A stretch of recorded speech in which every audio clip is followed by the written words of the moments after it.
começar essa intervenção pensando em dois pontos muito práticos de como é que a gente pode sair dessa crise. Tem claramente, eu gostaria de separar meus comentários em dois. Claramente há uma parte regulatória que precisa ser endereçada para que a gente consiga sair dessa crise. E há uma outra parte relacionada à estrutura do mercado, como é que o mercado está conformado.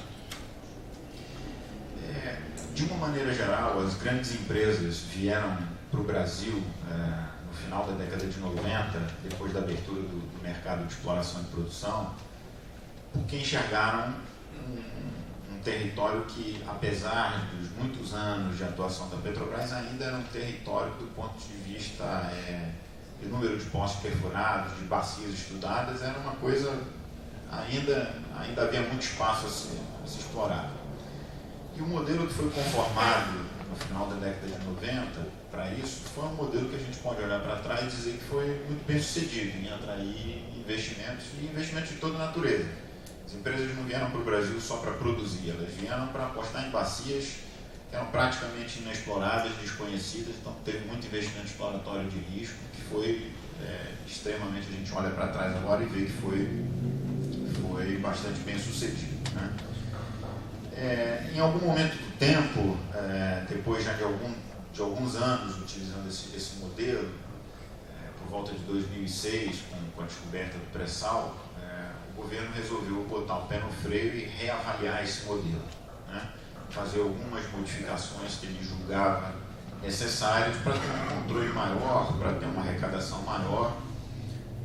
E isso aconteceu aí por volta de 2006, 2008, nesse intervalo. E o que a gente viu desde lá, na nossa opinião, é que algumas decisões do ponto de vista regulatório que foram tomadas há 7, 8 anos atrás, estão começando a se refletir na conformação do mercado agora e na atratividade do Brasil como um país importante na área de exploração e produção.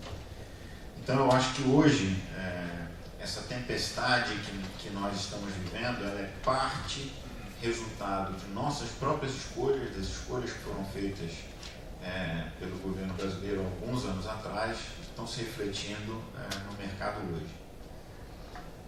De uma maneira geral, a sinalização que o país vem dando para investimentos estrangeiros na área de exploração e produção nos últimos anos não é uma sinalização boa.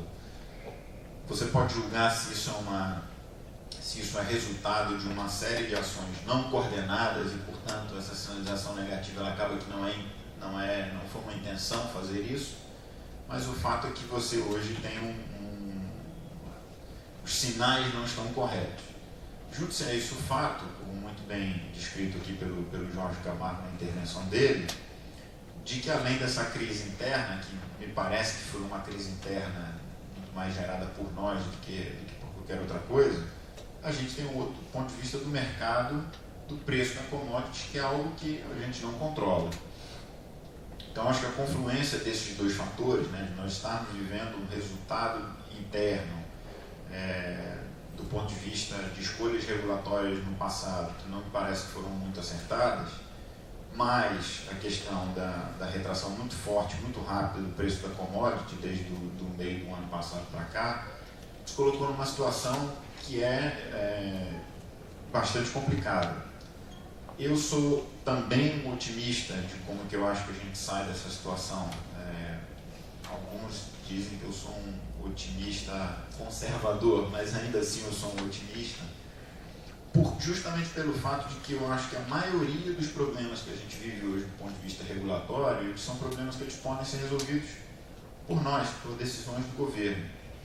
E aí, a gente comenta muito isso no IBP, talvez 85%, 90% de todas as ações que nós precisamos tomar para destravar esse setor, para dar os sinais corretos para o investidor estrangeiro vir para o Brasil, investidor estrangeiro e brasileiro, porque existem muitas empresas de petróleo de capital nacional, para a gente dar essa sinalização positiva para esses investidores, são coisas que nós mesmos podemos fazer, e elas não dependem de longos e às vezes infrutíferos debates no legislativo, elas basicamente dependem de ações do executivo, né? Nível de agência reguladora ou nível de órgãos reguladores que não sejam ANP, mas que são no executivo. Acho que se eu pudesse listar muito especificamente algumas dessas coisas na área de regulação que precisariam ser endereçadas para que a gente pudesse sair dessa crise, eu talvez elencasse aqui 5 ou 6. A multiplicidade de operadores, como o Jorge Camargo já falou, que é extremamente saudável para um país, né? Pega grandes áreas produtoras, áreas consolidadas produtoras no mundo, como o Golfo do México, no Mar do Norte, existe multiplicidade de operadores. A empresa na qual eu trabalho, ela é a principal produtora no Mar do Norte, mas isso não significa que não existam outros operadores lá. Os outros operadores no Mar do Norte são responsáveis por aproximadamente 20-25% da produção do Mar do Norte. A multiplicidade de operadores ela é importante porque ela cria expertise diferente naquele país, ela cria uma cadeia de fornecedores que não é tão dependente de um único fornecedor. Eu vou voltar a esse ponto um pouco mais na frente. Então, por isso que ela é altamente desejável. A questão do conteúdo local, também colocada pelo Jorge Camargo, são ajustes que são ajustes que precisam ser feitos na regulação, que são talvez um pouco mais do que ajustes pontuais, mas o fato é que hoje a política de conteúdo local ela cumpriu o seu papel inicial de trazer a indústria até aqui. Acho que daqui para frente essa é uma política que ela tem que ser muito mais direcionada. Vamos escolher setores estratégicos onde o Brasil quer ser competitivo, não para vender para as empresas que estão no Brasil, mas para vender para o mundo. Que setores são esses? Montagem e integração de módulos, a gente faz bem. Equipamentos subsídio, fazemos bem. Grandes empresas de equipamentos subsídio estão instaladas no Brasil, com plantas no Brasil, inclusive algumas delas com plantas no Brasil que são mais modernas do que as plantas que elas têm lá fora. Vamos focar nesses setores onde o mercado para nós vai ser o mundo. E aí a gente não está falando só do impacto que tem na cadeia de petróleo e gás, a gente está falando do impacto que tem para o Brasil como um país exportador de bens manufaturados, por exemplo. A política de conteúdo local é importantíssima como política de Estado, de política industrial, mas eu acho que também, como muito bem colocado por Jorge Camargo, ela só pode ser sustentável, eu só posso aceitar como empresa que quero remunerar meu acionista, pagar 20%, 30% a mais por um equipamento, se isso no longo prazo vai me trazer algum benefício. Se não vai me trazer um benefício, isso é dinheiro jogado pela janela, não só dos meus acionistas, mas também para o Brasil, para o país. Nós não podemos nos dar ao luxo de desperdiçar recursos, sejam as empresas de capital estrangeiro ou de capital nacional. Uma empresa de capital estrangeiro não tem diferença nenhuma de uma empresa de capital nacional quando ela está investindo no Brasil. São reais gastos no Brasil, valor adicionado no Brasil, emprego gerado no Brasil. Mas isso precisa ser sustentável. Então, acho que essa política é uma política que merece alguns ajustes, é uma política bem sucedida, trouxe a indústria para cá, como eu já falei, grandes grupos empresariais montaram plantas no Brasil, criaram capacidade no Brasil e fazem isso de forma competitiva para alguns setores. Terceiro ponto que eu queria colocar do ambiente regulatório é a questão da monetização do gás no Brasil. Nós vamos ver daqui até 2020, 2023, uma oferta muito maior de gás no Brasil por conta do desenvolvimento dos campos na Bacia de Santos que estão vindo aí. A forma como a cadeia de valor do gás no Brasil hoje está estruturada torna muito difícil um player de fora fazer parte dessa cadeia de valor. Isso também, ajustes na regulação dessa cadeia de valor também possibilitariam que outras empresas viessem a investir no Brasil, sejam elas de capital nacional ou estrangeiro. Um quarto ponto, o que a gente sempre comenta também, é uma previsibilidade no calendário de rodadas de licitação. Né? Vamos olhar para o México agora, que é o grande exemplo que a gente está usando, que todo mundo dentro e fora da administração brasileira fala. Apesar da rodada no México não ter sido bem sucedida, o México lançou um calendário de rodadas para os próximos 4 anos. Então você sabe exatamente o que vai ser licitado daqui para os próximos 4 anos. E aí tem para todos os gostos, tem águas rasas, águas profundas, mais risco, menos risco, produção. Isso ajuda tremendamente as empresas num momento em que disciplina de capital está número 1 na minha agenda, e tenho certeza de que está na agenda de todas as empresas estrangeiras e brasileiras do setor de exploração e produção. Isso realmente está nos obrigando a priorizar os melhores investimentos. Quando eu passo 4 ou 5 anos, como eu passei no Brasil, sem ter uma rodada de licitação, eu produzo alguns efeitos que eu só estou sentindo agora, né, que são efeitos de desmobilização de parte da cadeia de exploração e produção, queda no nível de prestação de serviços. As próprias empresas ficam com um pouco mais de dificuldade de se planejar no longo prazo, porque eu estou brigando no Brasil, a Statoil no Brasil está brigando com a Statoil do México, com a Statoil do Canadá pelo dinheiro, porque disciplina de capital é um ponto. Não há recursos ilimitados, pelo contrário. O Jorge Camargo mencionou um número de 700 bilhões de dólares que a indústria de exploração e produção gasta no mundo.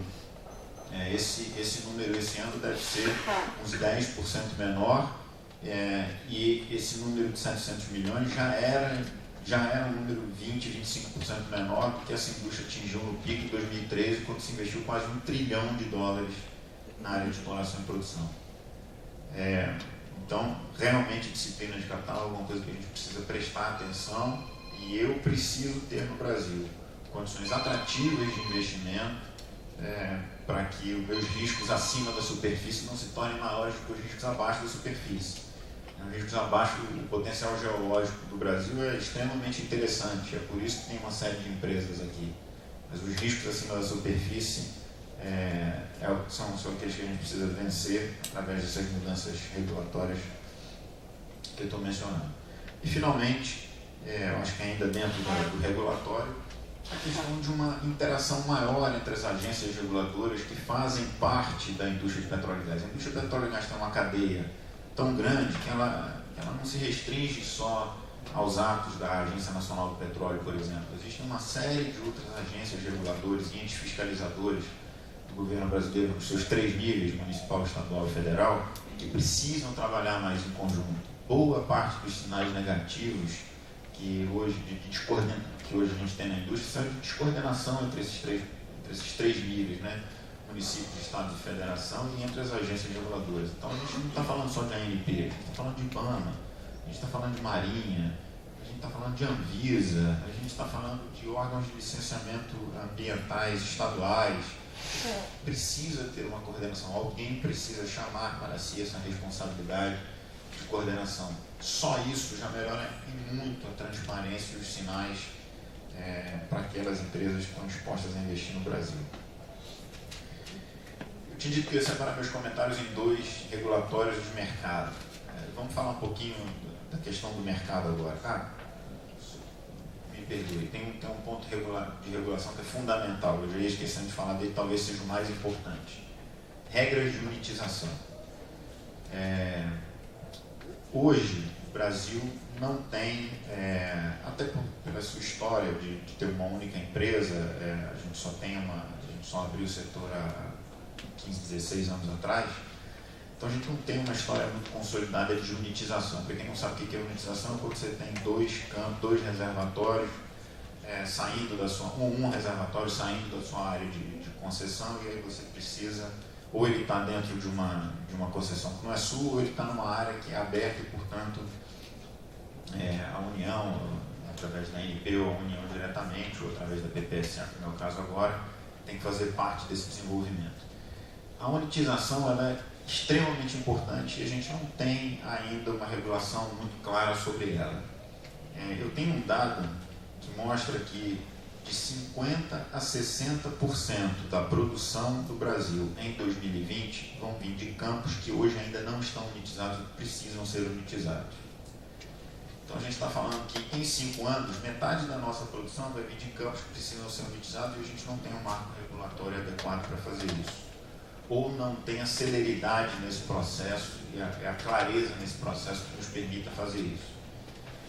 Isso, inclusive, é apontado, e não é por mim, é pelos analistas de banco, isso, inclusive, é apontado como um dos maiores fatores que pode inibir o processo de desinvestimento da Petrobras, por exemplo. Como é que você vai vender, mesmo a Statoil, se a Statoil hoje resolve vender um campo no Brasil que tem uma questão de indenização, como é que eu vou atrair um investidor para entrar, um parceiro para entrar no Brasil, se eu não sei quais são as regras que vão se aplicar a isso, E aí, quando você põe em cima da questão da monetização todas as outras questões que eu mencionei antes, conteúdo local, tributos, pagamento de tributos, carrego de PPSA, e você cria uma coisa que ninguém sabe muito bem como sair. Então, acho que isso é um ponto importantíssimo que a gente precisa mudar na regulação para poder sair dessa crise. Na questão do mercado, como eu falei no começo, o preço da commodity a gente não controla, Então, quando você tem eu costumo brincar, a gente brinca lá na Statoil, a gente se pergunta assim, o que aconteceria se você chegasse em casa um dia e descobrisse que daqui a 3 meses o seu salário vai ser cortado pela metade? Porque foi exatamente isso que aconteceu com as empresas de exploração e produção. De julho de 2014 a outubro, novembro de 2014, um intervalo muito pequeno, 3, 4 meses, você teve uma queda significativa dos preços, eles vieram deteriorando até que hoje você tem, o Brent hoje está cotado a menos de 50% do que ele valia exatamente um ano atrás. Então, o que acontece se você chegar na sua casa e cortarem metade da sua receita? Bom, você vai ter que cortar custos, Você vai mandar embora diarista, você vai cortar a net, E esse é o exercício que as empresas de petróleo estão fazendo. Nesses primeiros 12 meses que a gente está vendo essa queda muito grande na receita, está todo mundo negociando com seus fornecedores para reduzir custos. Eu também concordo com o Jorge, acho que os custos vão cair, eles precisam cair, estruturalmente eles não vão se sustentar nos mesmos níveis, mas a gente ainda não viu uma queda tão brusca. A minha receita caiu pela metade, mas os meus custos, nos últimos 12 meses, talvez tenha conseguido negociar 15%, 20% a menos. Então, são empresas que precisam investir bastante, a natureza do nosso negócio é um negócio de risco, onde eu estou extremamente pressionado já há algum tempo, mesmo quando o barril estava $100, $110, as empresas já vinham cortando investimento, já vinham cortando capex, e hoje eu estou mais pressionado ainda, porque os custos não caíram na mesma proporção da receita. Então, disciplina de capital disciplina de capital e gestão de custos é realmente uma coisa que a gente precisa olhar, e essa é algo que, dada a conformação de como o setor de serviços está no Brasil hoje, atravessando a questão que está, se torna um pouco mais difícil, porque eu não posso simplesmente ignorar o fato de que eu tenho alguns fornecedores no Brasil passando por um momento muito difícil. Então, eu não posso simplesmente dizer para ele, você me entrega 30% ou 40% de redução de custo, eu não faço negócio com você, senão eu quebro o meu fornecedor. E aí a relação entre empresa e fornecedor também não é sustentável, não interessa a ninguém. Então, esse talvez seja um dos elementos onde a gente não dependa só da gente para sair da crise. Mas de todos os outros que eu mencionei anteriormente, da parte regulatória, eu acho que nós temos uma oportunidade para endereçá-los e tentar sair dessa crise. Então, eu acho que eu termino meus comentários dizendo que eu sou um otimista, eu acho que a gente consegue sair dessa crise, porque depende da gente, a maioria das ações dependem do governo brasileiro e dos agentes que fazem parte desse mercado no Brasil. Se há algum momento onde há um incentivo para resolver essas coisas, esse momento é agora, a gente não pode perder, não podemos desperdiçar a oportunidade que uma crise nos dá. Então, eu acho que eu sou um otimista por conta disso. Acho que existem alguns pontos onde não depende da gente para sair da crise, mas eu acho que a grande maioria é um trabalho nosso, arregaçar as mangas e fazer o trabalho correto. Obrigado.